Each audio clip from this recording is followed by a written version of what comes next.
Hello and welcome to the Business of Property podcast. I'm Stuart. And I'm Simon. And we're both property people running our own businesses, and this podcast is just us chatting every week about the reality of anything and everything property. And with the fact that both Simon and myself are in the purchase cycles right now, and both pretty much at the beginning, we were just talking about the hoops, the hurdles, the obstacles, the joy of purchasing. We thought it would be good to talk about those and just run through them for anyone that was interested in some of those key elements, because you sometimes forget just how much is in the purchasing cycle. Certainly I did. And given that Simon has gone the most standardized route, Simon, what was your first step? So we found the property, you've put an offer in. What then happened for you? Well, after the first offer came a refusal and a counter offer or counter request. I'm not quite sure how that goes when it's coming from the other side. But anyway, and my own refusal of that. So we went around this. I think in this particular case, it was only sort of one back and forth each way before they did then accept. So yeah, it was a little bit of negotiation, basically, and then an accepted offer. How about your recent process? Well, it's similar in the sense that we put offers out there. My purchase is direct with the owner. So the negotiation really was the price that they wanted, less an agent fee. And that's kind of how I approached it, because I liked the property. It worked for me, and I didn't want to have to negotiate down just because that's what we feel like we have to do. Once the owner had gone and made her peace with the agents, because she felt kind of committed to them, because they'd given her advice and taken photos and talked about marketing, we agreed the price. So offer accepted. At that stage, for me, to formalise it, what I needed to do was make sure we got the memorandum of sale completed, and I just requested that my solicitor do that on our behalf, basically. Okay. So for me, of course, the memorandum of sale was prepared by the agent. However, I'm interested in some other steps that normally come around the beginning, but sometimes actually before the offer stage, depending on the agent and the situation, sometimes afterwards. And this is something that all agents have to, or supposed to do, which is to perform anti-money laundering checks, AML checks on the buyer, and also normally at least to request proof of funds to make sure that you can actually proceed with the purchase. Have you had to go through those steps with a direct to vendor, or have they just sort of skipped entirely for that situation? No, for us, we've skipped it without jumping forward. What we need to do really is just to demonstrate, well, proof of funds / mortgage offer. That's where we need to get to. So the AML elements, although we have bought a few times via the same solicitors, so whether or not they're able to use previous checks or not, I don't know, to be honest. But yeah, we haven't had to go through that. Yeah, that's an interesting point. So the question of who has to do these AML checks, ID checks, proof of funds, and agents are supposed to. I think solicitors probably are supposed to check this sort of thing as well. Although, as you say, I've been using the same solicitor for so long that I don't recall ever going through these checks, but perhaps I did once upon a time. And of course, a mortgage broker / mortgage company application will probably require these sorts of checks as well. So you might end up doing this multiple times. And in my case, I'm also setting up a new limited company and creating a bank account and things around that. So again, I've also had to do the same anti-money laundering checks and ID proof and proof of funds in order to go through that and to get the bank account set up and things.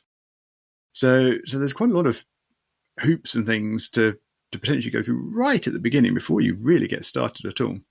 But after, or maybe around that step, I think the next sort of significant milestone is, as you say, the memorandum of sale. So this is a document that basically just says you're planning to buy this property. And it normally includes seller's details, buyer's details, and respective solicitor details, as details being name, address, contact information. Have I missed anything from that Stuart? Did you mention the price, the value of the property? No, I did not. That's quite a critical point, isn't it? Oh dear, don't get me to produce your memorandum of sale. Yeah, fairly key that you have the agreed price on there, just so everyone knows where they're coming from. Indeed, yes. So in my situation, that was prepared for me, thankfully, not left to me, clearly not up to that job. So it was prepared for me by the agent, and that gets sent out to all the relevant parties, so buyer, seller, and the solicitors. Now, at this point, obviously, there are solicitor details involved.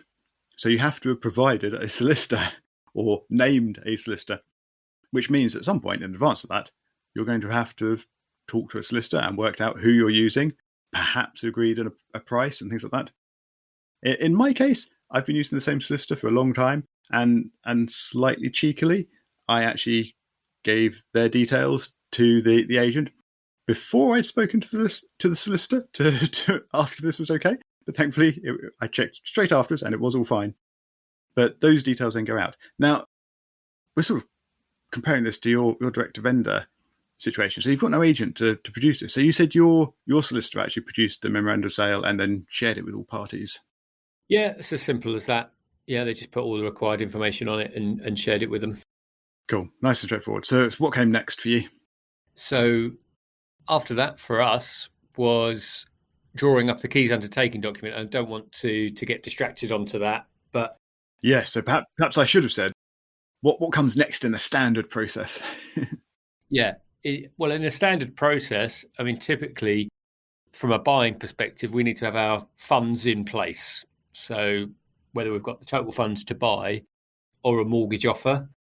I mean, one thing we didn't put down in our process, which probably comes pre-offer, is getting a decision in principle or an agreement in principle, which demonstrates to prospective vendors that you will be able to get the funding for the property that you're going to offer on.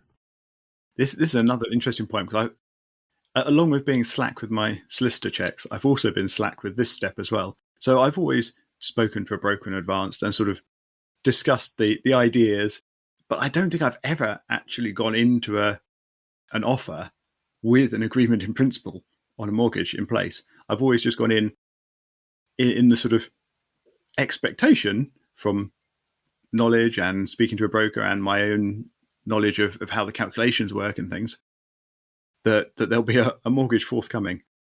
So yeah, again, don't necessarily follow my path on this one. Do you always have an agreement in principle for a mortgage in advance, or do you also take a looser approach to that? Well, I'm just reflecting on the last actual purchase that I made that was non-direct to vendor, and it was a couple of years ago now. So I haven't, but I think more often than not I will have. Obviously, when I'm investing in my own area, most of the agents know me now, and that doesn't mean I get to skip the administrative processes, but it does mean that there's probably more confidence that we're going to go through with it.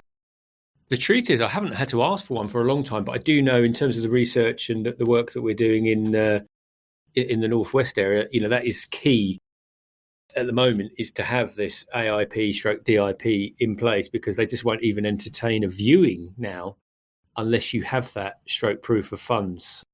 Yeah, through my limited company, that's been less and less important. But typically, I know that it is something that most agents want to see pre-viewing now. Yeah, from friends who have been looking for their own residential property locally, I've heard similar, that they call up and say, we'd like to view property X, Y, Z. And the instant response from the agent is, that's lovely. Do you have a mortgage lined up?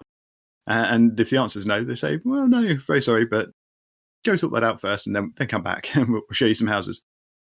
But when I've contacted agents to arrange viewings, no one has ever asked me, do I have a mortgage in principle or anything. They've sometimes asked me if I'd like to use their mortgage broker, but they've never asked me for an agreement in principle. Yeah. So that is something to think about. And then, so hopefully you'll already have that and therefore have your mortgage offer ready to go. Now, under mortgage offer, there's quite a few different elements which we discuss in terms of, there's a difference between residential and limited company. From your perspective, what have you needed to do for your purchase so far as regards mortgage offer? So, thankfully, I have a mortgage broker who basically handles this for me. I do very little in terms of working out the actual mortgage or what's available or the nitty-gritty of the process.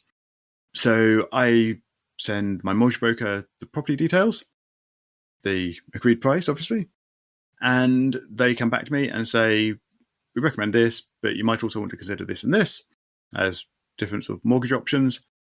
And I pick one and say, yep, this looks good, please go ahead. And then the paperwork starts.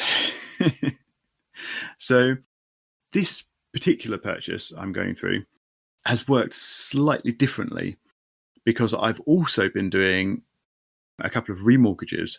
In fact, I started those remortgages just in advance of this purchase. So a lot of the paperwork I've front loaded and my mortgage broker has needed for the remortgages and can obviously just reuse.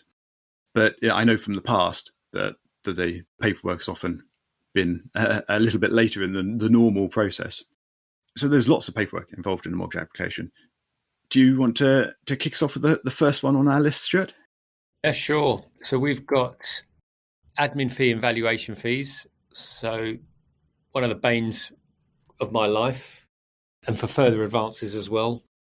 A standard admin fee of 145, although I'm not sure who's doing the admin because it takes so long.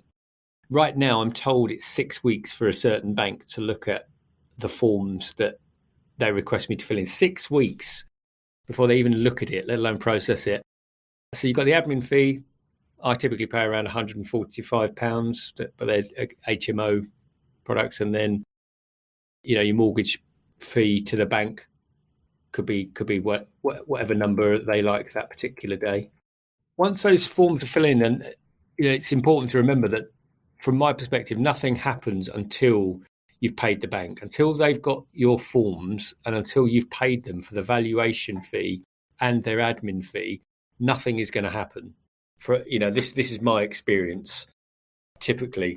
So for me, as much as I hate it, it's one of those processes that it's the first thing. If there's a requirement for that, it's always priority number one, because as soon as you've done that, they can instruct a surveyor to go around and value the property. And as we know, that is an incredibly important part of the process, fundamental for your borrowing on the property.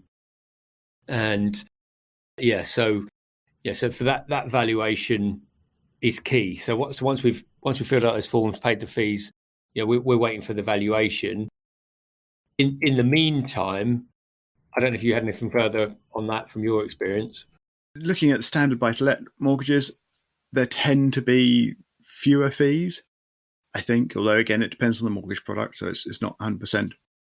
But quite often the fees are, well, you tend not to pay for a valuation fee. Quite often that's sort of rolled in. And quite a lot of the fees that I've been quoted and have paid effectively on past mortgages get added to the mortgage. So I don't have to actually pay anything up front, at least. I am in a slightly different situation now with a limited company purchase, and there are some fees being involved there. So that's different to my normal experience. But yeah, there are fees somewhere, one way or another, either at the beginning or the end. They'll get the money somehow. And as well as the actual sort of application form and the application process, they tend to need lots of other supporting documentation from us. And one of the sort of key ones is a property schedule or a portfolio schedule. And this is, as normally just a spreadsheet, but it could just be a list or whatever, which includes information about all your existing properties. Now, of course, if you're early on in your property purchasing, you may not have any other properties, and this may be an empty document or a non-needed document. But for Stuart and I know we both have to produce these documents. And for me, this time around, I took advantage of a recently added feature to PATMA. So all of my portfolio details are stored in PATMA, and I can now just click a button and it will give me a spreadsheet with all of my portfolio details in. And this is sort of the property, so address, kind of property it is, so house, flat, terrace, whatever, recent valuation, current mortgage, who the mortgage is with, what the mortgage payments are, or the rate of that mortgage, what the current rent is, and possibly some other bits I've forgotten. Have I forgotten anything in that spreadsheet, Stuart? No, I think they're the key things. They typically also ask for the existing rates that you're paying, but to be honest with you, I've never updated those because I just think how useful is that to anyone? But yeah, they're just after what you paid for it, current value that you believe it is, what's currently incumbent on the property, what the existing mortgage is, and what your current monthly rent is typically.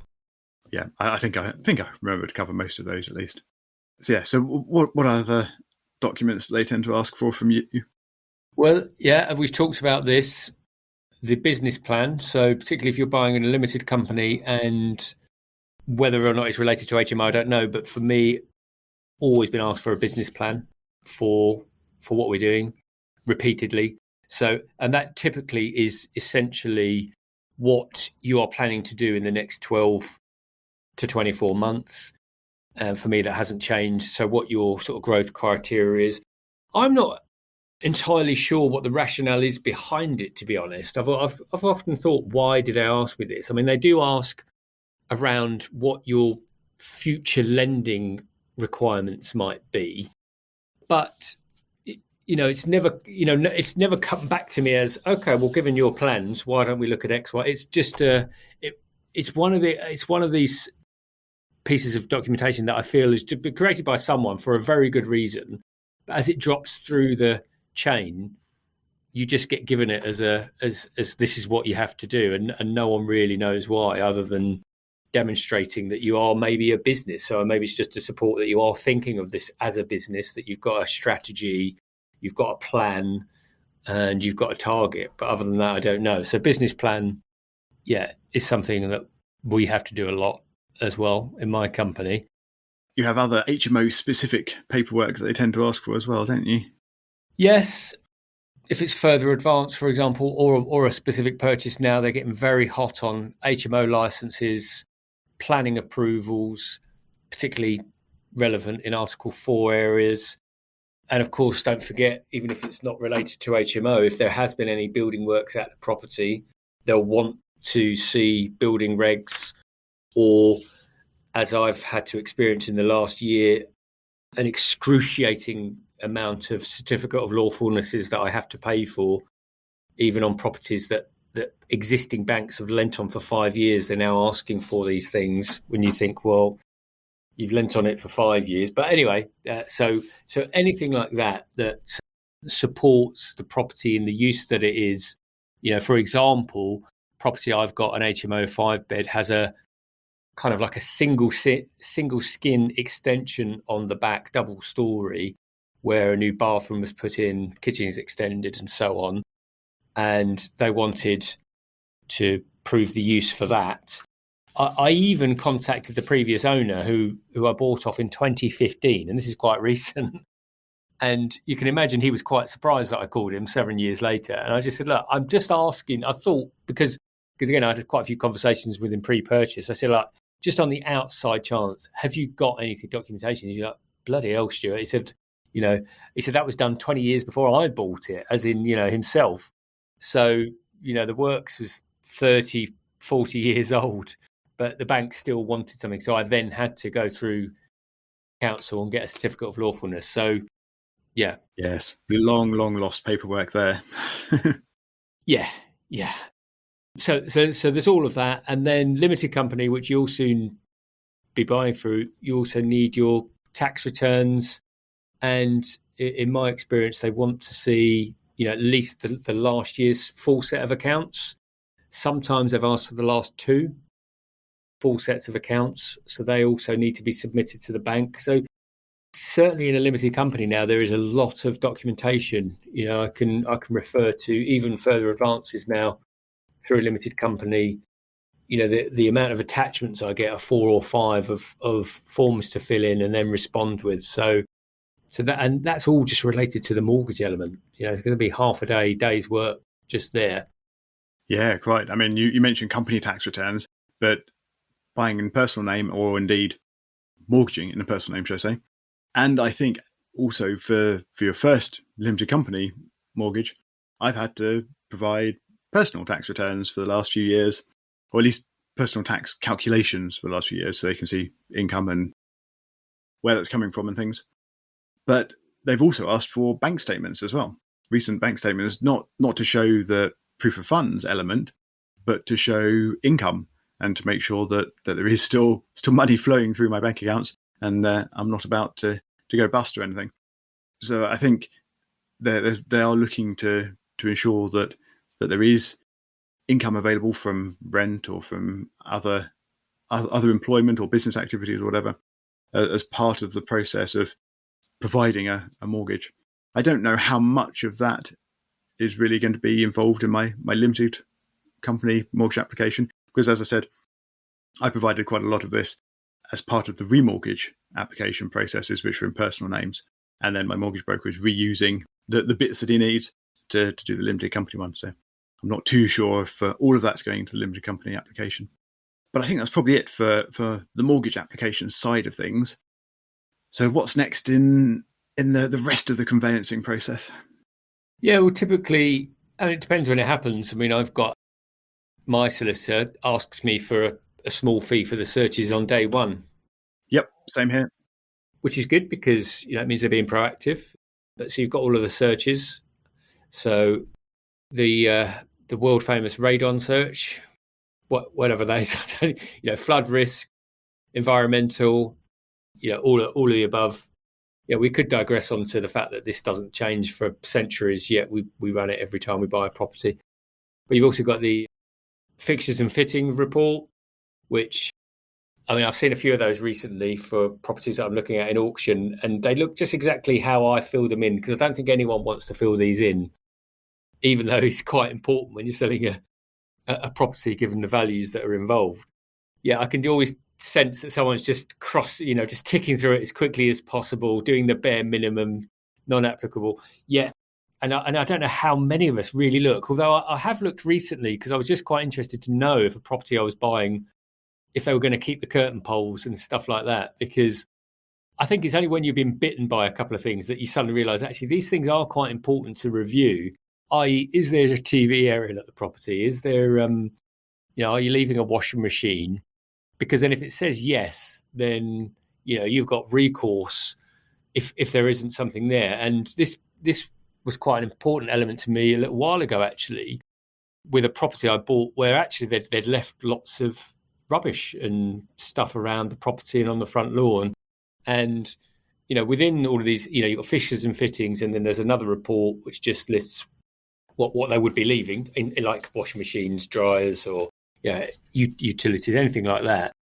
Yeah, and there was a line in there that said, it would be left, entirely free of rubbish. So that gave me recourse to go back and say, well, okay, I've now got a quote to remove all of that rubbish, and it's going to cost £250, and you've got the legal backing to do that. So as frustrating and annoying as I think these forms are to fill out, they can actually prove really useful if, for example, you think there is a TV area at the property, then there isn't, but they've ticked a box, and you say, well, actually, I now have to get that done, but didn't believe that was something I had to do, so shouldn't have been included in the price.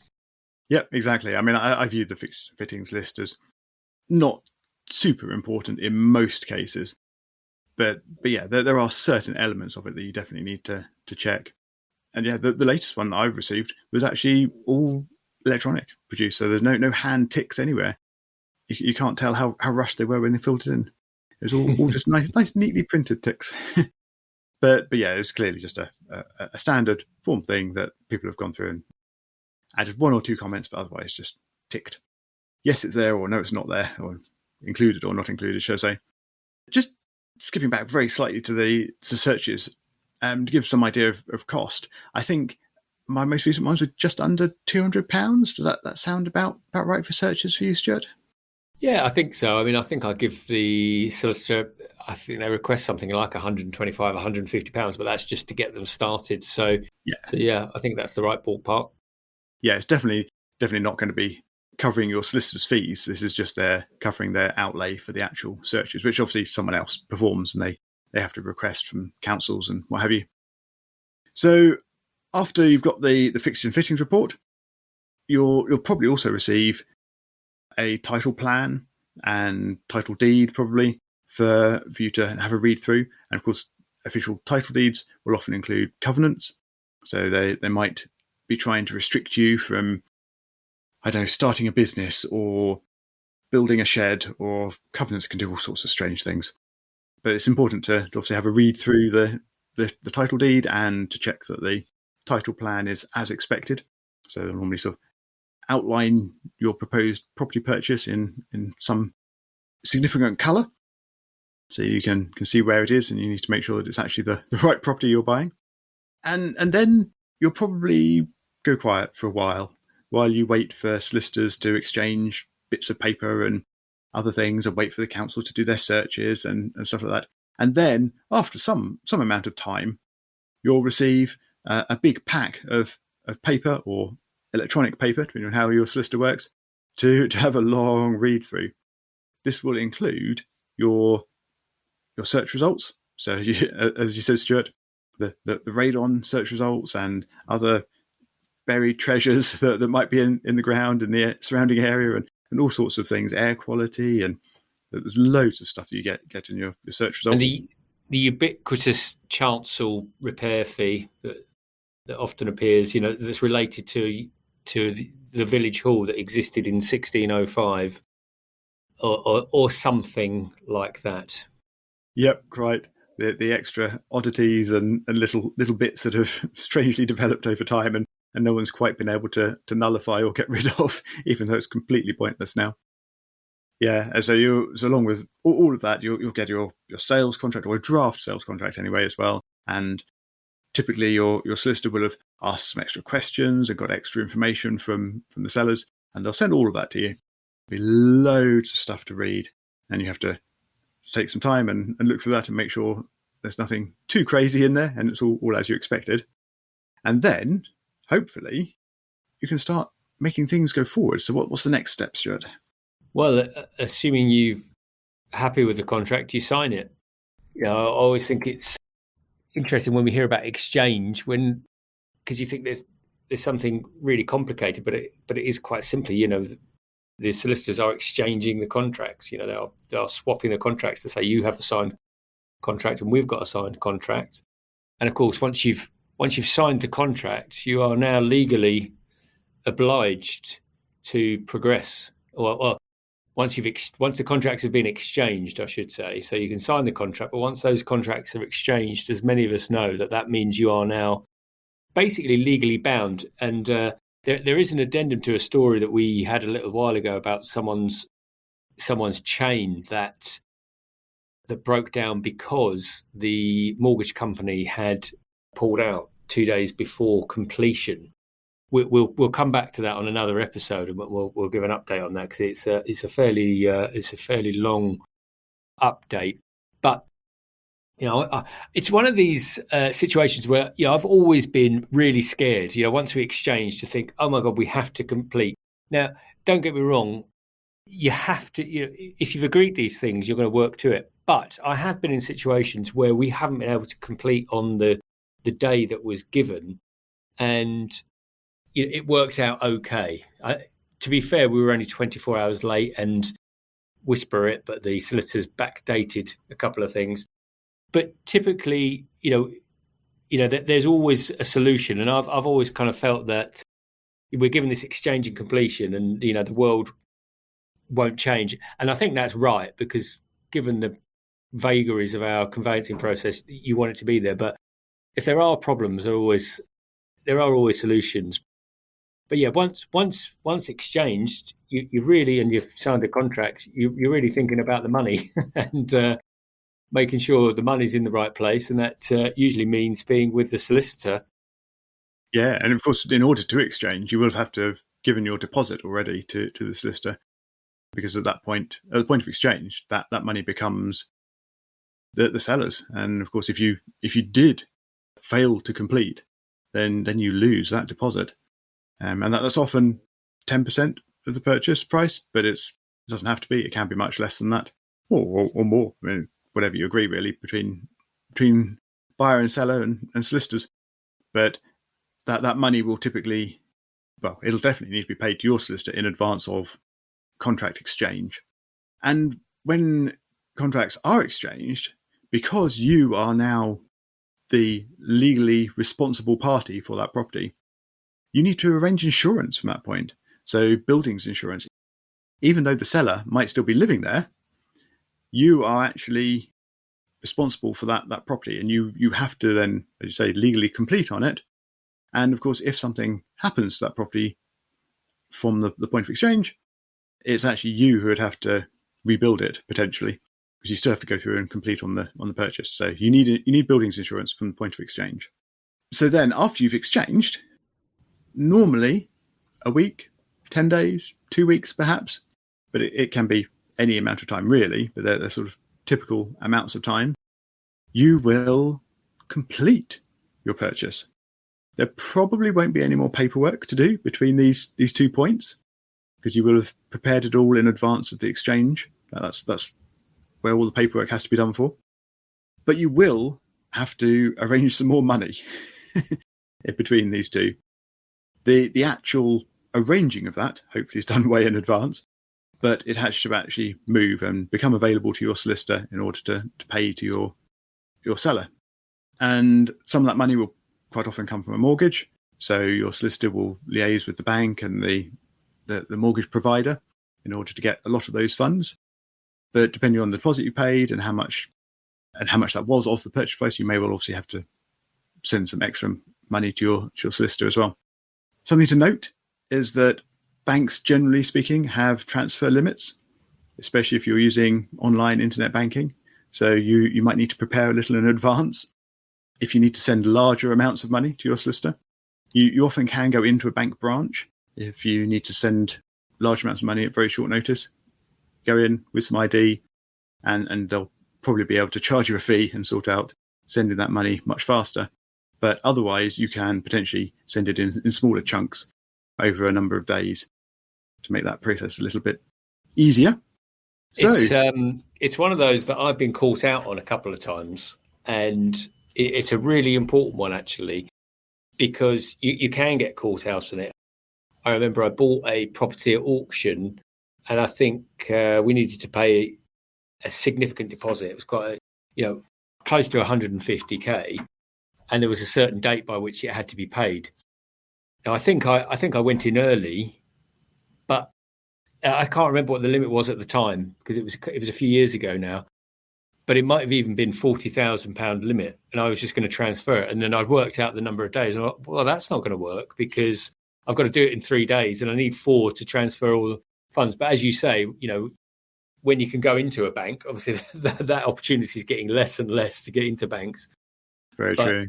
You can go in and you can obviously, and I forget which one it is, whether it's the chaps where you actually pay them, £35, £25 to do that. But it's definitely one to always be mindful of and plan for in advance, because you don't want to get caught out.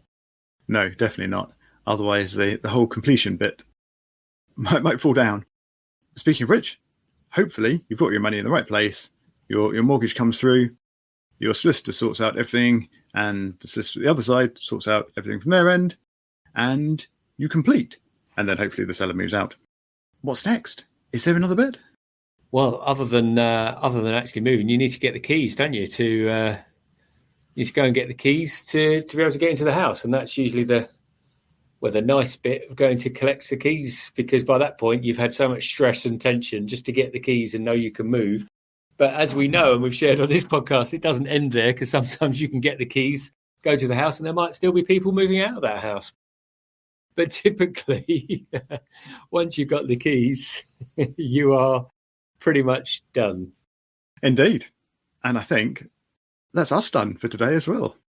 Yes, so that does bring us to the end of this episode. We do hope you've enjoyed it. Please do feel free to reach out to us at BIZ of Property on Twitter or thebusinessofproperty.com.